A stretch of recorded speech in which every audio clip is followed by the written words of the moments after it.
Muting, unmuting. I mean, Now, from Atlanta News First Plus, this is Sports Tonight.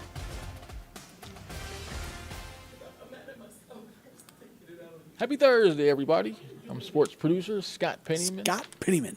Here with the great Lee Smith. Dun, dun, Lee dun. was cracking. Not much, man. We got a lot of sports to talk about. It's been a busy week, ain't it? What great weather it is today, too, man. Beautiful, 80 degrees outside. I mean, I can't. It's just beautiful. It's like picture perfect. Like I really wish it could just like bottle it up like today and just stay like right this there forever. Because in like a month it's gonna be like 90. It's gonna feel like it's ridiculously hot. April's not that bad. It's not that. I don't even remember, man. April's not that bad. I just remember at a certain point it hits 90 and never goes down Like until like halfway October. through May. Yeah.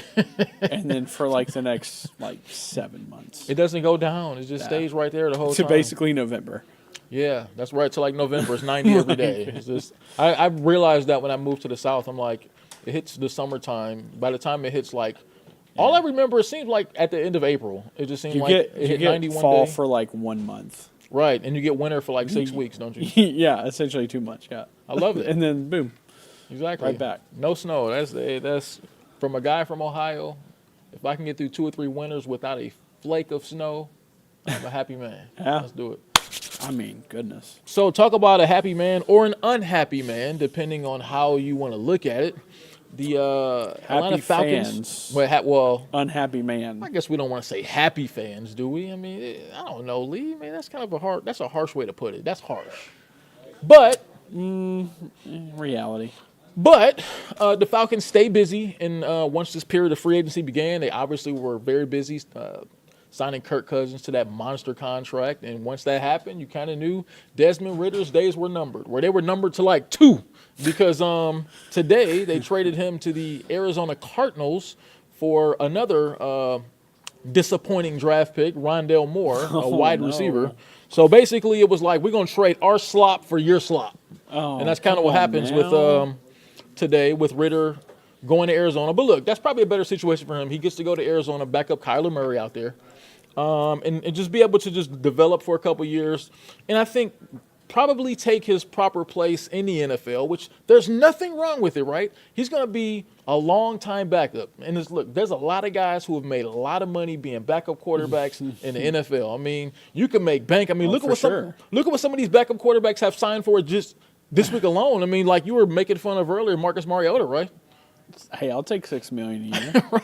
I'll take $6 million right now. Exactly. Who wouldn't, right? I mean, so he gets That's crazy. If you can get 4 or 5 of those $6 million contracts year in and year out, Hey, you're great. you win it. Like I know, right? I think their old backup Colt McCoy, who I was in Cleveland when he was drafted by the Browns, and Is he still in the league?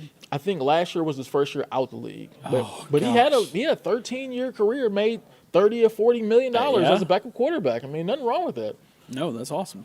What other job can you And have? he's not getting hit. Right, you're not getting hit. I'll take that. How many jobs in America can you have where you're not really expected to work, right? Except for Well, just do you backup have stuff. to show up and be there. Show up. Don't say he doesn't work. Okay, He it just works. doesn't necessarily get the reps that someone else might have at the same position. So basically, just get. So basically, He doesn't do as much work, but So- he still does a lot. So what you're saying? He's a part-time employee. Kind of. He's like a 3/4 employee. Okay, all right. So be a 3/4 employee or part-time employee, wherever you want to call him, to be a backup. Look, so that's a great life. So I can't even be mad for Desmond Ridder because he's No. entering what's a really, really nice life of a backup quarterback, and he's smart. He's got, and this might not be a bad thing, but I said the same thing many years ago about Mitchell Trubisky. Every time I saw him play, I said, you know what? He's got the skill set of a strong backup quarterback for a long time. You know, I never thought he was a starter. Same thing with Desmond Ridder. When I saw Desmond Ridder, I said, he has the qualities of a long-time backup because he's smart. He's started games, so he won't be lost when he has his opportunity to play again. Yeah.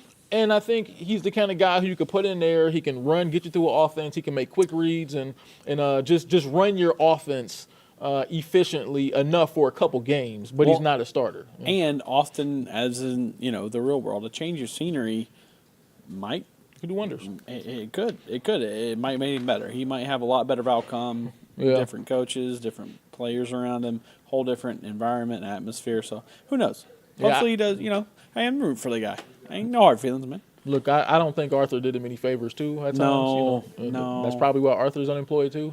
So he didn't do him any favors. He didn't put him in the best positions. But bottom line, he started 17 games in the NFL and had 21 turnovers. So that's not going to get it done. I mean, that's nothing will get you benched faster in the NFL I'll than turn just the ball never over. forget like the one game they were playing Tampa at Tampa last season, and he fumbled 3 times and lost 3 fumbles, and they still won the game because the defense was lights out against Baker Mayfield.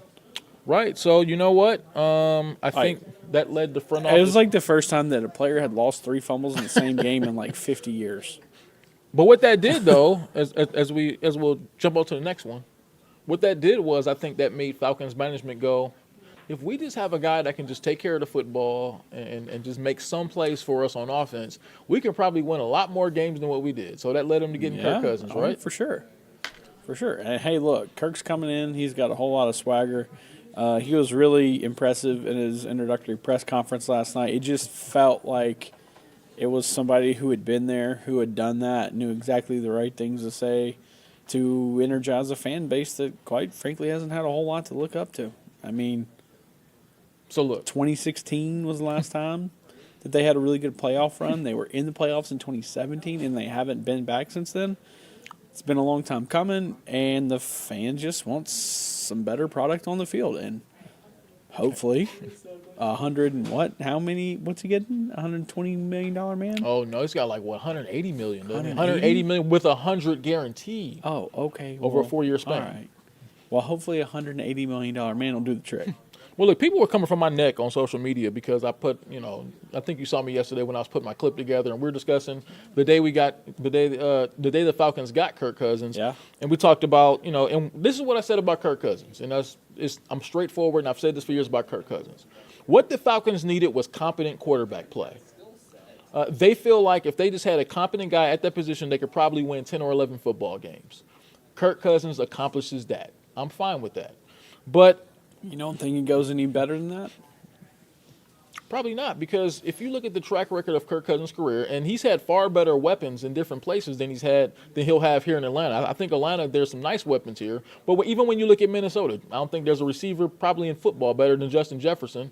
And they had Addison last year, the first-round pick. So pretty much everywhere he's been, they've had pretty solid weapons. And you're going to get what you're going to get out of Kirk Cousins. I think 12 seasons in, what you see is what you get. He's a good regular season quarterback. He's going to win some football games. The Falcons will always be competitive as long as he's the quarterback. But if your wishes are Super Bowl level performances, if you want to get back to that Super Bowl level, I just don't think that's Kirk Cousins. Maybe not. Fair? Maybe not. Yeah. I don't think that's far off. I think that's fair, but also it definitely gives you a lot more hope than having Desmond Ridder. For sure, right? Or Marcus Mariota. For sure. I mean, he's light Or years. an aging Matt Ryan, even though, honestly, I'm sure they would have rather had that over the last couple of years than what they've had. But, yeah, they've needed a quarterback. Yeah. All right? I'm with you. They got the guy. They did. They got what they needed.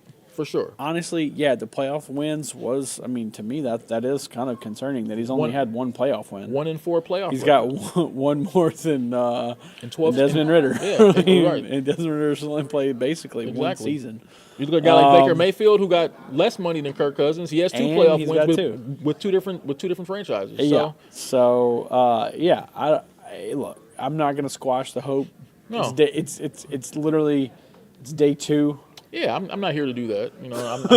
I'm not here to just rain on the Falcons fans' parade. But what I will say is that's just my assessment of Kirk Cousins. But that's what he's been in the NFL. Those receivers are going to be they're happy to get Kirk. I'm pretty sure Kyle Pitts is going to give him his number. Or exactly. Kyle Pitts. I'm sure Kyle Pitts is real happy. I'm sure Drake London's real happy because when you look at it historically, if you play with Kirk Cousins, you're going to put up big numbers as a receiver and you're going to get paid. Yeah. So I totally understand those guys on the Falcons team that want to play with Kirk Cousins, and they're significantly happier playing with Kirk Cousins than they were with Desmond Ridder because for sure Kyle Pitts and Drake London, those guys didn't get the ball consistently. So that's going to change. That changes immediately. Kirk Cousins is going to be able to get the ball to Pitts. He'll get the ball to London. He'll get the ball to Darnell Mooney, who they just signed. He'll get the ball to Bijan Robinson. And this offense should look way more explosive than it has looked probably since Matt Ryan was here. I'm just saying long term or in the big picture, if you're looking at this saying, well, now maybe they can seriously compete for a Super Bowl. I don't think that's going to happen just because I know Kirk Cousins' track record, and he's not that kind of quarterback. But like you were there yesterday, from what I understand, there was a whole different energy in the building, right? It was night and day. All right. Well, I tell you what. It was night and day. Let's go to that press conference from Kurt yesterday, and you can judge the energy in the building for yourself. Let's check it out.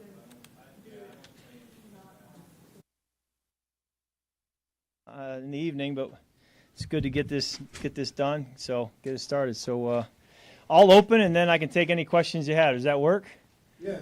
Good to see you, Jay. Hey, what's going on? Good to see you. Absolutely thrilled to be an Atlanta Falcon. Our family, my wife's family, have so many ties to Georgia, to the great city of Atlanta, and we're so excited to be here. I've spent 6 off seasons here training and being in the city, so it feels like home. It's been home away from home for so many years now. It certainly is home for my wife. We were married here in Roswell. Our younger son, Turner, was born in downtown Atlanta on Ted Turner Drive. There's a reason he's named Turner. Our first date was at Stone Mountain. I've frequented the Hartsfield Airport more than I would care to admit, so and battled traffic through downtown many, many times. So it's fun to be here and now be a part of the sports scene here. I've observed it from a distance for so long, and now to be a part of it is a real honor. I was in the Georgia Dome for the last 2 games played there by the Falcons in the playoffs after the 2016 season against Seattle and Green Bay, and remember watching those games and taking in that moment. And, you know, it's really a goal of mine to revisit that moment again as a player here, and that's really the dream. So have already been calling teammates and getting to know coaches and trying to catch up on lost time. And that's really where the work now begins, trying to build continuity, because that's the one thing we really don't have right now is the continuity. That's where we got to get. But that'll be what the next several weeks, several months are for, and can't wait to start attacking that. And I really believe, as I looked around at opportunities for me in free agency, that when a coach told me this when I was a young player in the league, a coach I have a lot of respect for, he said, when the owner, general manager, head coach, and quarterback are on the same page, that's when you really have a chance to go win a Super Bowl. And as I looked at the Atlanta Falcons, I believe strongly that the owner, head coach, general manager, and quarterback can all be on the same page, and that's exciting for me. And so that's why I'm thrilled to be here. And with that, I'll open it up for any questions you have. What made you decide here over Minnesota? Because it seems like were there any other teams that were maybe either making different pushes or late pushes for you at that point? Yeah, there was a lot of conversations in a short amount of time, right? It goes fast, and so that's the way free agency works. But, you know, I think in Minnesota it was trending over the last couple off seasons to be in somewhat year to year. And as we talked with Atlanta, it felt like this was a place where, you know, if I play at the level I expect to play, that I can retire a Falcon. And that was something that really excited me, and that's certainly the goal. And you got to earn the right to do that, but that was exciting to feel like I could get that opportunity here. How did this deal come together as the legal testing period started and, you know, started to come to grips that, hey, I might be on the move here? Yeah, great question. I stayed pretty passive through the process. I've learned through the years that you hire an agent, you let the agent do his job, you let the teams do their homework, you make yourself available, but I was pretty much out of it. I was in Michigan and taking my son Turner to his 5th birthday party, and just trying to kind of live my off-season life and let the business take care of itself. So I was pretty passive through the process, and I'm thrilled where it ended up. Can we get a medical update? Yeah, sure. Surgery? We saw you on the tennis course there. Yeah, I'm feeling great. This is my first surgery of my life, so the rehab process has certainly been a first for me, and it's really been up and to the right for the first 4 months. It's been a really positive process. I've enjoyed the rehab. The Viking staff was phenomenal, getting me through the acute stage, and Chad Cook, who's full-time with me as a body coach, has really helped carry that load since the season ended and done a great job. And now I'm excited to jump in with the Falcons and with their training room and their training staff and get going. So, I'm optimistic that I can be full speed at practice before we break for the summer, and that's kind of the goal I've set for myself. But we do have a long runway, and what I've been told going back to when I first injured it was that you don't rush it, you let time, do its thing, and it's going to take time to fully heal that tissue. But as a competitor, you want to get back as fast as you can, and certainly I'm trying to do that. Do you have to, in some ways, be more cautious on it? I mean, you're in your mid-30s, and bodies, heal a little bit slower these days, like you said, you're pushing it. But do you have to be a little bit more cautious and kind of, I guess, try to be smarter with it than maybe you would be 10 years ago? Or? No, I don't think so. I think you just respect the process and you're diligent and thorough, and the tissue will heal as it heals, and listen to your body. I think as an athlete, you're used to, having to work through things and know how your body's handling day-to-day activities. So it's been a positive process. I expect it to continue to be, and we just got to take it one day at a time. It's kind of been the phrase I keep saying since I got hurt, and we'll keep doing that. Hey, Kirk, just to follow up on that, can you put a percentage on where it is strength-wise, and also just give us some indication on what you're able to do now versus, say, a month ago in the progress? Yeah, I don't think I can put a percentage on it. Wouldn't be a helpful enough number for me to give you. But I do think that I can take drops. I can play the quarterback position, if you will, throwing the football. I think the minute I would have to leave the pocket is where you would say, yeah, he's still recovering from an Achilles. But taking drops, making throws, that's really no problem at this point. And what was the situation in terms of passing the physical? Was there any apprehension about that? Yeah, no, no. I think certainly the physical was outside of the Achilles. Everything else passed as expected, and then obviously the Achilles doesn't pass right now, and then you expect to here in the next few months. Kirk, you talked about the owner, the general manager, the head coach, kind of being on the same page. How did those figures and others earn your trust to sign and seal this deal? Yeah, I think in this league, when you've been in it 12 years, you learn about people without having necessarily directly been around them, and you can certainly do your homework as well.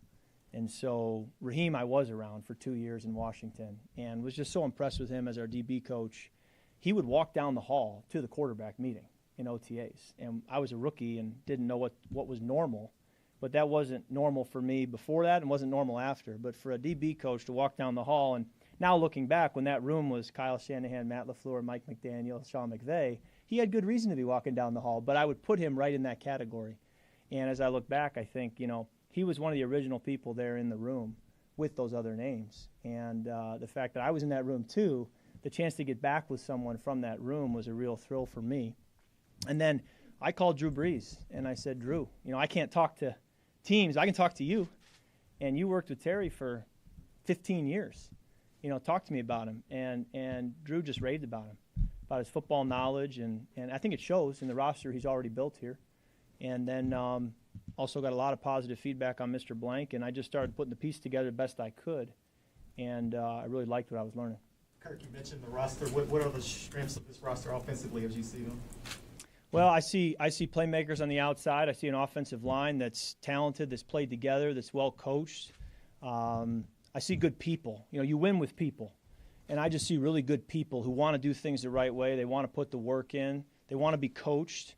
And I'm just thrilled to be able to be a part of this group and to go chase a common goal together. So I do see a lot of ability. Kirk, Bailey Burmaster, Atlanta News First. Nice to meet you. Hi, Bailey.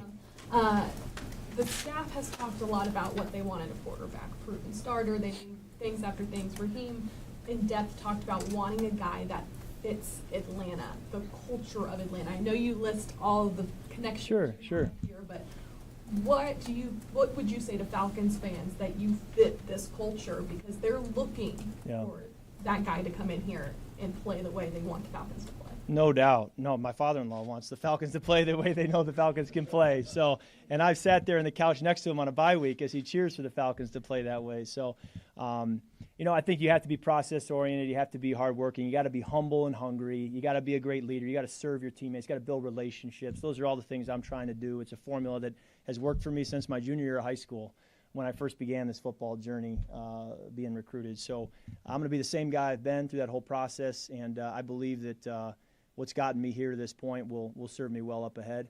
And you don't do it alone. And you got to do it with the people around you. And again, that's why when you get here and you look around, you think, boy, there's great people here. And it's not just the football team. I mean, I'm looking at the support staff, yesterday, calling our head athletic trainer, talking to our head of PR. I'm thinking, we got good people here. And that's exciting to be a part of. You mentioned being fairly passive in the process. I wonder at what point do you step in and start making the decision, and what's the final factor in that decision?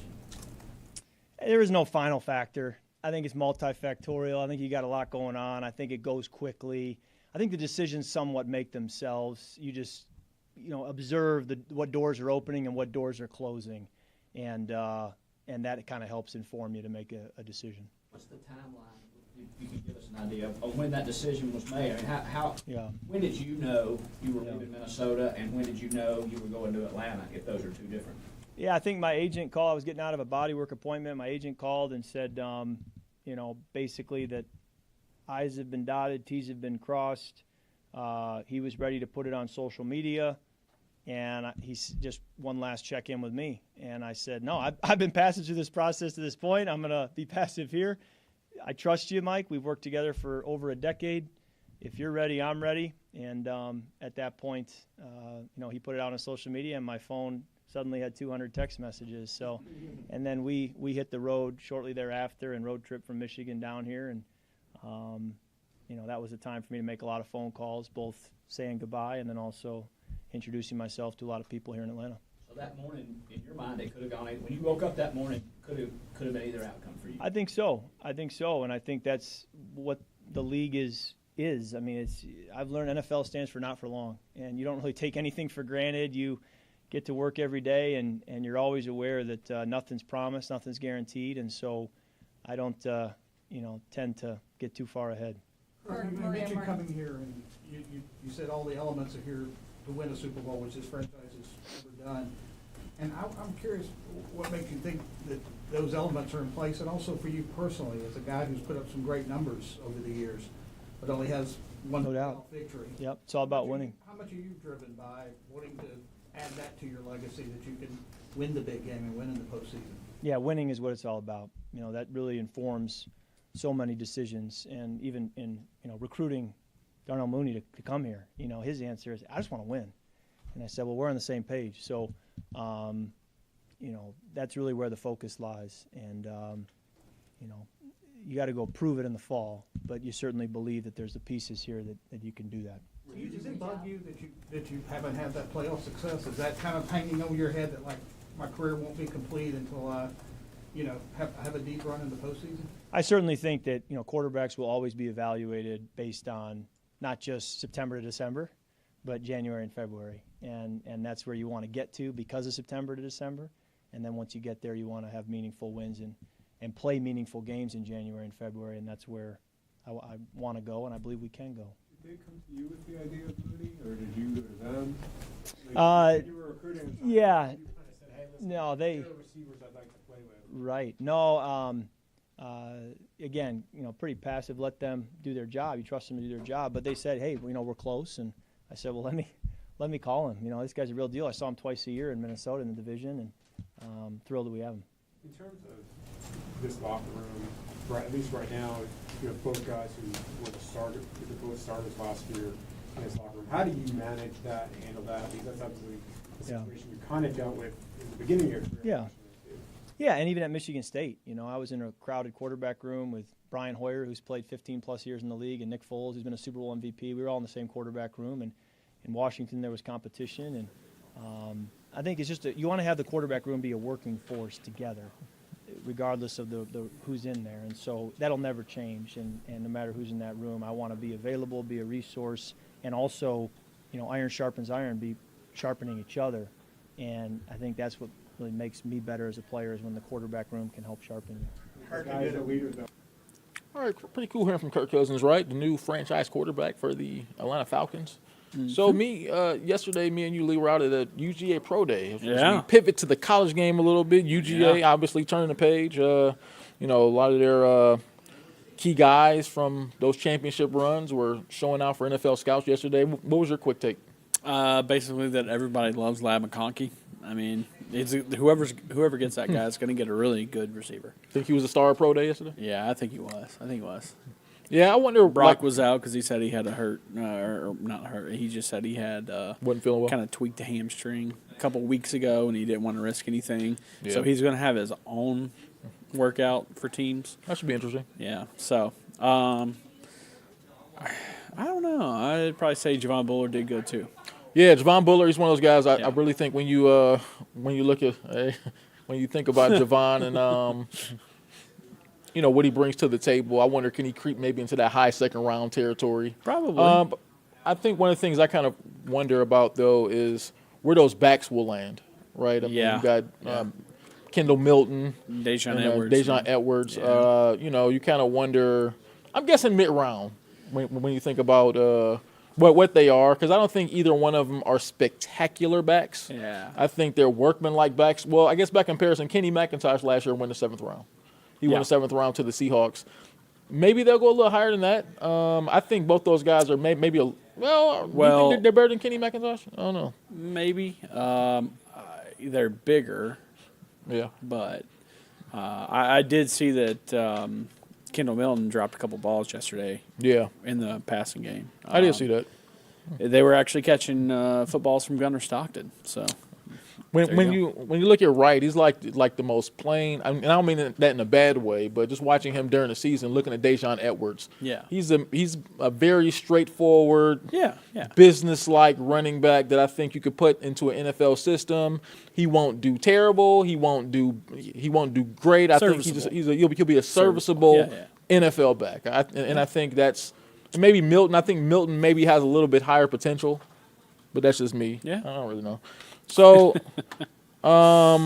before we get out of here, one of the things I do want to discuss is your guy, Nick Saban. Mm-hmm. Obviously, you're a Bama guy. Yeah. Nick Saban's been like ether in college football the last few days. He's been going off on college football, and part of the reasons why he's left and the basic. Hey, is he like standards. trying to be like the future CFP chairman? Is this what this is? I don't know. I don't know what Nick Saban is. He's hanging out with Congress, He's talking about the very standards by which I thought college football stood for no longer exists. That's part of the reason why I got out and all that stuff. And it's kind of I guess it gives an open window as to why he's done now, right? Yeah. Oh, for sure. I mean, NIL and transfer portal. I mean, I'm telling you, it's gonna make a lot of coaches retire. I mean, or go to the NFL where guys or go to the anyway, NFL where they don't have to put up with this. Yeah. Yeah. Some may interpret it a little differently though. Yeah. I mean, I don't know. It's. I don't think it's really a straightforward issue. Yeah, I mean, some people I've heard interpreted with Nick Saban. I heard some people go, look, here's a guy with an old school formula. He could handle it while his school was kind of up on top, and now that things are getting a little more level because you can't stockpile 5-star guys on a bench anymore because they'll transfer. Maybe it's not going to be as easy for him anymore, and he wanted out. But I guess the flip side is he was still winning this year, right? So he's also 72. Yeah. That doesn't help. But he really made it a point to saying like the players right now, he said 70 or 80% of them after the season was over came to him with 2 questions. They want to know how much playing time they're going to get next season and how much money they're going to make. Money. And that was it. Well, I don't know, and I could see where he would have a problem with that, with the fact that everything is completely different than what he was wired growing up as a kid and even going through as a coach. So I get it. Well, let's get out of here, Lee. It's always fun. We always have a lot of fun, and time normally flies when we do Sports Tonight, but we'll be right back here tomorrow with more Sports Tonight to end out the week. As for me, Scott Pennyman, Lee Smith, See you tomorrow. Good night. Later.